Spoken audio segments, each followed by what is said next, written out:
Assalomu alaykum hurmatli kuzatuvchilar. Bugungi videoda siz My Soliq saytida demak hisobotlarni qaysi bo'linmadan yuborishni ko'rib chiqishingiz mumkin. Bunga yechim qilib mana birinchi My Soliqdagi shaxsiy kabinetga kirib olamiz. Korxonani hisobot yuborilishi kerak bo'lgan korxonani va mana bu yerda xizmatlar bo'limiga o'tib, xizmatlar bo'yicha qidirish bo'limidan demak lotin alifbosida hisobot deb qidiramiz. Hisobot deganimizda mana soliq majburiyatlari bo'limida mana yuridik shaxslarning soliqlar hisobotlarini yuborish bo'limiga bosamiz shu yerda. Bosganimizda mana ko'rishingiz mumkin, o'zi avtomatik o'tib ketdi. Eski My Soliqdagi o'sha hisobot yuboradigan bo'limimizga o'tdi.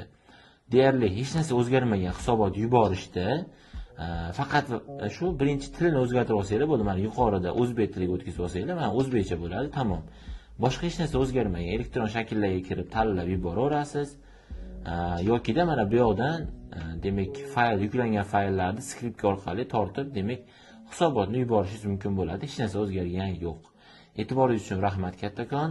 Sahifamizga obuna bo'ling, like bosing. Bu bizni videolarimizni ko'pchilikka tavsiya etadi YouTube algoritmlari. Bizga juda ham katta yordam bergan bo'lasizlar. Rahmat kattakon.